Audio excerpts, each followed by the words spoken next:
बाद वाले लोगों को देखा तो हो सकता है मुस्तफ़ा से पहले कोई मुस्तफ़ा की तरह हो, या हो सकता है बाद में आने वाली जनरेशन में मुस्तफ़ा की तरह कोई हो। अब आओ उससे पूछते हैं, जिसने हर नबी की नबूवत को देखा, हर रसूल की रिसालत को देखा, हर सिद्दीक की सदाकत को देखा, हर शहीद की शहादत को देखा, वो कौन है? वो सय्यदुल मलाइका बुलबुल सिदरा जिब्रील अमीन की जात है।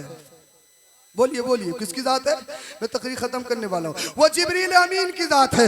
मैंने कहा सय्यदुल मलाइका जिब्रील अमीन, आप बताइए, आपने दुनिया दुनिया को देखा, खित्ते खित्ते को देखा, आपने आदम अलैहिस्सलाम से लेकर ईसा अलैहिस्सलाम तक हर नबी की नबूवत को, हर रसूल की रिसालत को, बड़े बड़े अच्छों को देखा, फरिश्तों को देखा, जिन को देखा, बशर को देखा, रात को देखा, दिन को देखा, यहाँ देखा, वहाँ देखा, आपने सब कुछ देखा, मगर ये तो बताओ कहीं हमारे नबी की जैसे देखा, कहीं मुस्तफ़ा की तरह देखा?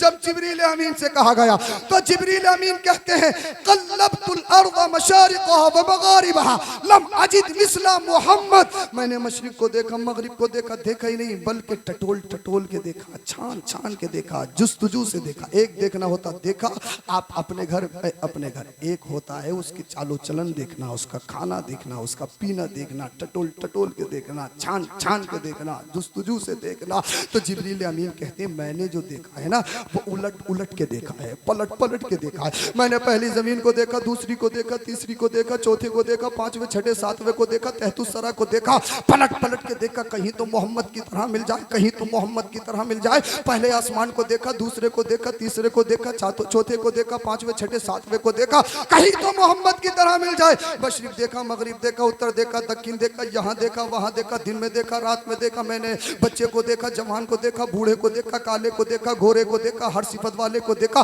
कहीं तो मोहम्मद की तरह मिल जाए। मैंने हिंद में देखा, पाक में देखा, हरम में देखा, हजम में देखा, अरबिस्तान, बलोचिस्तान, पाकिस्तान, तुर्किस्तान, कजाकिस्तान, दुनिया के खित्ते खित्ते को देखा, एशिया को देखा, अफ्रीका को देखा, दुनिया के खित्ते खित्ते को देखा, कहीं तो मोहम्मद की तरह मिल जाए। हर नबी की नबूवत को देखा, हर रसूल की रिसालत को देखा, सिद्दीकीन की सदाकत को, शुहदा की शहादत को, अल्लाह अल्लाह सबको देखा, कहीं तो मोहम्मद की तरह मिल जाए। कहते हैं मैंने इंसानों में देखा, फरिश्तों में देखा, फरिश्तों में कहा ए मीकाईल तुम्हारी शान तो बहुत बड़ी है, कहीं तुम तो मोहम्मद की तरह नहीं, इज़राइल कहीं तुम तो मोहम्मद की तरह नहीं, इसराफील कहीं मोहम्मद की तरह तुम तो नहीं। जिब्रील अमीन कहते मैंने अपने आप को भी देखा, कहीं तुम तो मोहम्मद की तरह नहीं। अल्लाह अल्लाह जिब्रील अमीन कहते हैं मैंने दुनिया के खित्ते खित्ते को छान छान के देखा, मगर कहीं भी मोहम्मद मुस्तफ़ा की तरह नहीं देखा। अल्लाह अल्लाह मैंने कहा बरेली के इमाम आला हजरत आप बताइए, जो बरेली के इमाम से मैंने कहा जो जिब्रील अमीन कहते हैं उसकी तर्जमानी करिए, तो आज भी तुरबत आला हजरत से आवाज आ रही है या रसूल अल्लाह, यही बोले सिदरा वाले चमने चाह के थाले सभी मैंने छान डाले, तेरे पाए का न पाया, तुझे यक ने यक बनाया, तुझे हमद है खुदाया, तुझे हमद है खुदाया, तुझे हमद है खुदाया, तुझे हमद है खुदाया। मुस्तफ़ा तशरीफ लाए, ज़माने में इनकलाब आ गया। मुस्तफ़ा तशरीफ लाए, सदाकत आ गई। मुस्तफ़ा तशरीफ ले आए, अमानत आ गई। मुस्तफ़ा तशरीफ ले आए, इंसाफ आ गया। मुस्तफ़ा तशरीफ ले आए, ज़माने में बाहरें आ गई। इसलिए अगर आप सच्चे पक्के मुसलमान हो, झूठ से बचिए, गीबत से बचिए, नाप तोल में कमी से बचिए, इसलिए कि नाप तोल में कमी, वला तुखसिरुल मीज़ान, नाप तोल में कमी मत करो। नाप तोल सिर्फ तराजू वाली नाप तोल नहीं, जो अपनी जबान से बोलो उसमें भी कमी मत करो। ये नहीं कि साहब पता लगा कि इमाम साहब को सुनाना शुरू कर दिया, गालियां देना शुरू कर दी। पूछा भाई पंचायत बैठी क्यों? बोले हजरत शुगर बढ़ गई थी। शुगर? अबे शुगर बढ़ी है तो क्या इमाम साहब को गाली दोगे? अगर घर का कोई मैटर है तो क्या इमाम साहब को गाली दोगे? साहब गुस्सा आ गया तो फोन फेंक दिया, गुस्सा आ गया तो अपना सर ही दीवार में मार लिया। अल्लाह अल्लाह। मगर सुनो, हजरत अली फरमाते हैं सबसे बड़ा ताकतवर मुजाहिद वो है जो अपने गुस्से पे कंट्रोल कर ले, अपने गुस्से पे काबू पा ले। आपको गुस्सा आए तो देखना होगा हमारा बाप तो नहीं है, हमारा भाई तो नहीं है, हमारा बुजुर्ग तो नहीं है, हमारा बड़ा तो नहीं है, आपको देखना होगा। अगर आपने ये नहीं देखा, आप मोमिन तो हो मगर मोमिन कामिल नहीं हो। ये जुलूस, ये जलसे इसीलिए होते हैं कि आप अपनी जिंदगियों में इनकलाब लाइए। झूठ से बचिए, गीबत से बचिए, चुगलखोरी से बचिए, हर तरह के गुनाह से बचिए, अपने दिल को हसद से पाक कर लीजिए, बिल्कुल खालिस मोमिन बन जाए। इसलिए दुनिया में बड़े बड़े अच्छे बड़े बड़े ताकतवर आए हैं, सबका काम खत्म हो गया, सबका एंड हो गया। हमने भी जाना है, तुमने भी जाना है। क्या तुमने ऐसे ऐसे नहीं देखे? अल्लाह अकबर। हज करके आ रहे थे दलपतपुर साइड के, हज करके आ रहे थे, पता लगा एक्सीडेंट हुआ, घर के 5 लोग मर गए। अभी मैंने कुछ दिन पहले एक न्यूज़ देखी, तकरीबन एक घर के 17 लोग चले गए। बिलासपुर में कुछ दिन पहले वो नैनीताल या कहीं घूमने के लिए गए थे, पता लगा स्कॉर्पियो नीचे को पलट गई, पूरे का पूरा घर खत्म हो गया, पूरी की पूरी विरासत खत्म हो गई। तो मुझे बताइए, जिंदगी का कुछ पता है? जिंदगी का कुछ पता है? ये नहीं पता है ना, ये नहीं कि कल से पढ़ेंगे। ये बताओ, जल से तुम करोगे तो नमाज कौन पढ़ेगा? कौन पढ़ेगा नमाज? इंशाल्लाह जल से भी हम करेंगे, नमाज भी हम पढ़ेंगे। बाज तो अभी भी इंशाल्लाह नहीं बोल रहे हैं, बोले हजरत कुछ और करो, नमाज की बात मत करो। अरे इंशाल्लाह बोल दो, तौफीक देना मेरा रब का काम है। हमारा काम सिर्फ तबलीग करना है, उस तबलीग का समरा और उस पर अमल पैरा होने की तौफीक ये रब की तरफ से होती है। अल्लाह जिसे चाहता है तौफीक देता है। इंशाअल्लाह करीम नमाज पंजगाना पढ़ो, ये नहीं ये छिन गई वो छिन गई। आज दुनिया तुम्हारी मस्जिदें, तुम्हारे घरों और तुम्हारे मदरसों को छीनना चाहती है नहीं? मस्जिद मदरसे पे हमले, तुम्हारे घरों को बुलडोज कर दिया जाता है। कोई है तुम्हारा पूछने वाला? कोई है तुम्हारी परस्तिश करने वाला? बताइए मुझे कौन है? मस्जिदें वो छीनती हैं जो वीरान होती हैं। अगर मस्जिदें आबाद होंगी तो किसी में इतनी हिम्मत नहीं कि तुम्हारी इबादत खानों की तरफ कोई नजर उठा के देख ले। इसलिए अपनी अपनी मस्जिद की परवाह करो। अपनी मस्जिद को तुम सजदों से नहीं भर सकते, और क्या कर सकते हो? अल्लाह फ़लस्तीन में ये हो गया, अल्लाह फ़लस्तीन में ये हो गया, अल्लाह फ़लस्तीन में ये हो गया।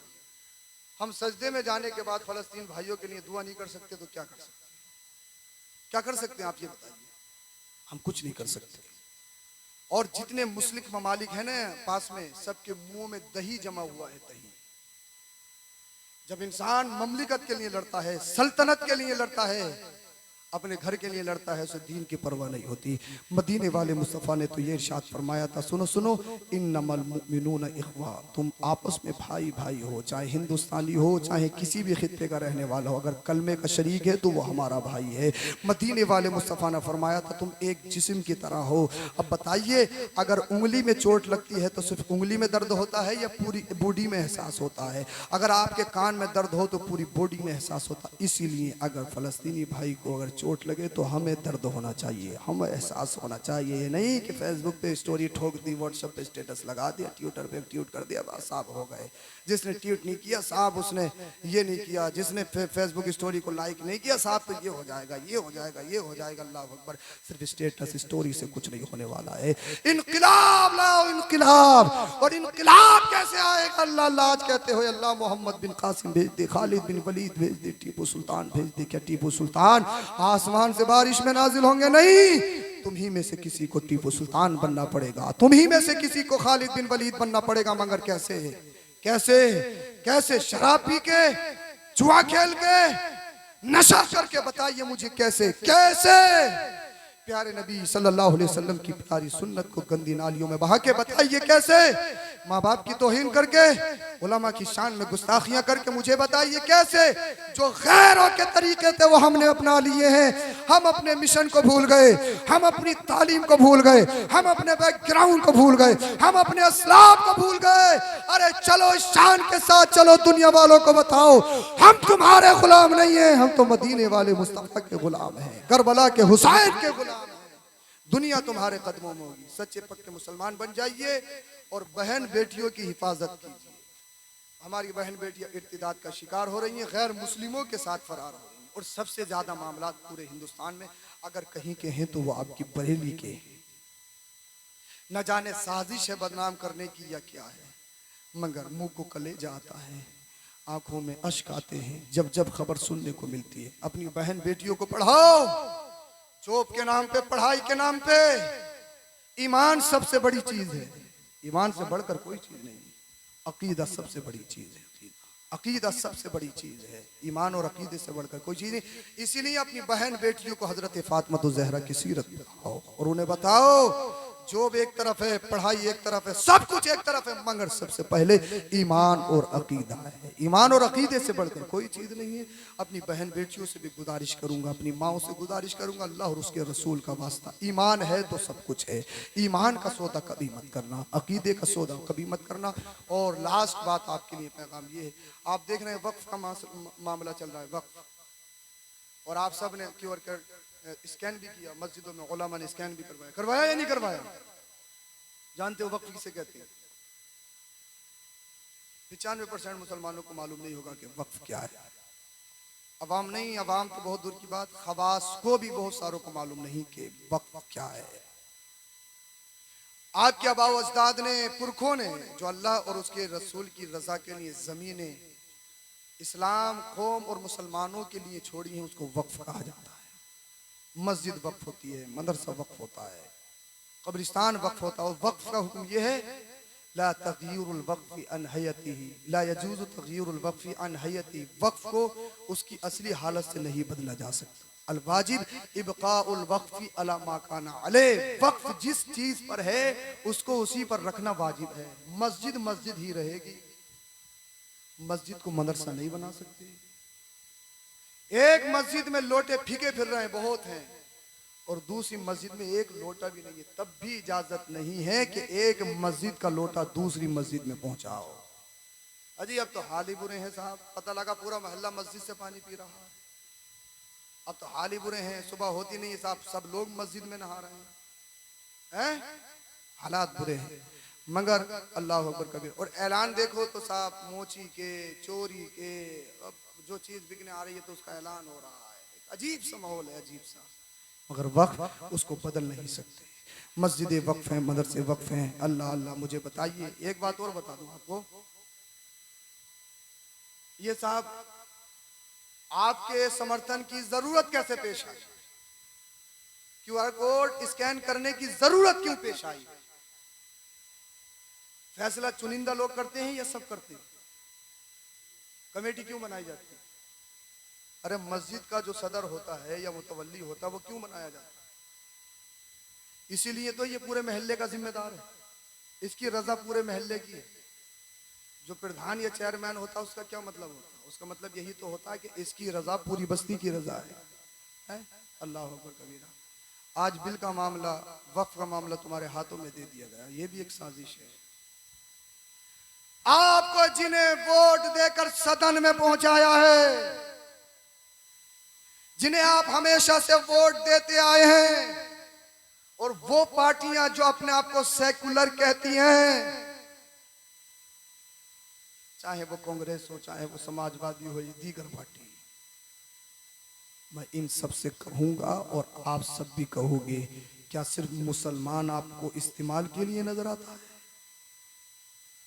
क्या मुसलमान आपको सिर्फ वोट लेने के लिए नजर आता है, यूज करने के लिए नजर आता है? ट्रिपल तलाक का मसला हो या वक्फ का मसला हो तो फिर क्यों कह देते हो कि ये जाने? क्यों जाने? ये जब हमने आपको सदन में भेजा है तो आपकी जिम्मेदारी है कि आप हमारी लड़ाई लड़ोगे। अरे बोल दो, बोलो बोलो। आपको जिन लोगों को आपने सदन में भेजा उनका दामन पकड़िए। आप तो खुशी हो जाते हो साहब, किसी ने अगर बाइक छुड़वा दी तो अरे साहब विधायक साहब से हमारे मामला आते हैं, बहुत बहुत हो गया साहब, बस यही बहुत है। नबी की शान में गुस्ताखी हुई, कितने एहतिजाज हुए, कितने मेमोरेंडम दिए गए, कुछ हुआ? कुछ हुआ? बताइए मुझे, कुछ हुआ? मुफ्ती सलमान अजहरी साहब या दीगर उलमा कब से जेल में, कुछ हुआ? क्या हुआ बताइए मुझे, क्या हुआ? कुछ हुआ?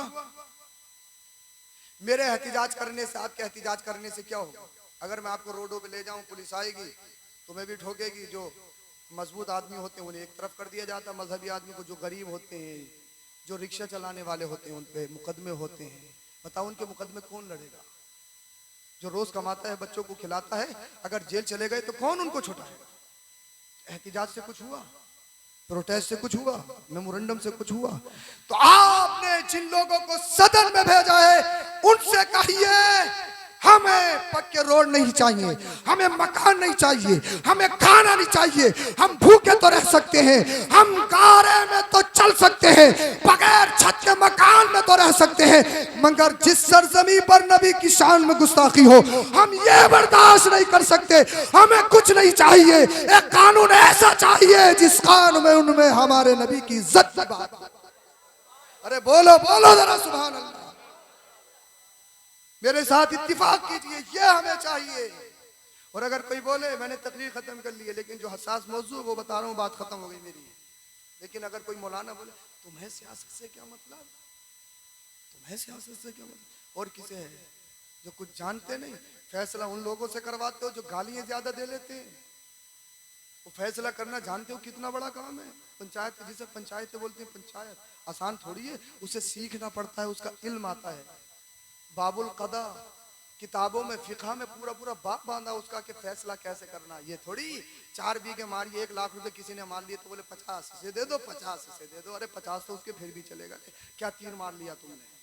ये कज़ा नहीं है, ये फैसला नहीं है, ये सिर्फ धोखा है। और अगर किसी ने किसी के साथ धोखा करवाया है तो वो भी धोखे में बराबर का शरीक है। इसीलिए मैं आपसे कहूँगा नबी की नामूस पे पहरा दीजिए। आप अपने घरों की हिफाजत कीजिए, अपने बच्चियों को दीनी लेसन पढ़ाइए, सैयदा फातिमा ज़हरा की जिंदगी पढ़ाइए, सच्चे पक्के मुसलमान बन जाइए। दुनिया की नेमतें तुम्हारे कदमों में होंगी। मुरू औलादकुम बिस्सलाह फइज़ा बलगू सबअ सिनीन।